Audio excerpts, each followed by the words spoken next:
They say deep thinkers can solve anything. Give them enough time, enough space, and they'll think their way through any problem. At least, that's the story we tell ourselves.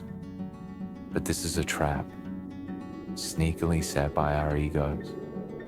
If you believe thought alone is enough, you've already lost. Because the one thing all deep thinkers need, the realization that sets them free, is this: not everything in life can be solved by thinking. This is where so many great minds fall. If I just think harder, if I just find the right angle, if I just reason my way through, eventually I'll unlock the answer. It feels noble, it feels disciplined, but thought has its limits. Seneca, the Stoic philosopher, once wrote, "We suffer more often in imagination than in reality." He wasn't dismissing thought, he was warning us. The mind can turn against itself. It can build cages from its own logic, endlessly replaying, endlessly calculating, endlessly stuck. Buddhist philosophy has a term for this. It's called the monkey mind.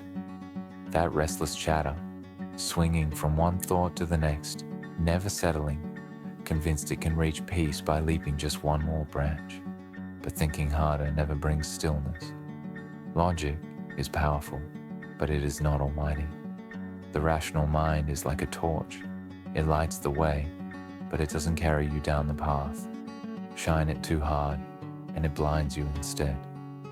Even Descartes, the philosopher who tried to build certainty from doubt, realized that thinking alone collapses into endless skepticism. He had to anchor thought in something deeper, being itself. And this is where wisdom traditions converge. The Stoics taught, align yourself with nature, not just your reasoning. The Bhagavad Gita taught Ishvara Pranidhana, the surrender of action to something higher than the self. Zen Buddhists remind us, before enlightenment, chop wood, carry water. After enlightenment, chop wood, carry water. The point isn't to think your way out of life, but to fully live it. The message repeats across cultures and centuries.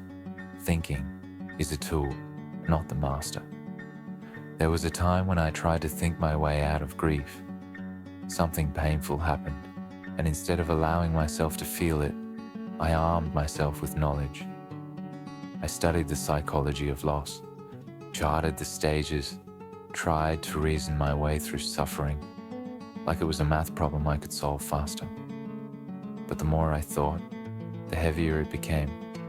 No formula, no concept, no mental framework could shrink the emptiness. Then one quiet morning, I stopped fighting. I let the grief come without trying to analyze it. I didn't think, I just sat, breathed, and allowed it to be. That's when I realized, some truths can't be solved. They can only be lived through. Logic couldn't carry me across that gap. But surrender, acceptance, did. And that is the one thing all deep thinkers need. Not another book, not another theory, not another clever framework. What we need is the realization that logic is not salvation. It's only a lamp. It guides, but it cannot hold. Freedom begins not when we think harder, but when we stop believing thought alone can save us. The world isn't a riddle to be solved, it's a reality to be lived. So let your mind be a servant, not a tyrant. Use thought, but know when to put it down. Or as Lao Tzu put it, stop thinking and end your problems.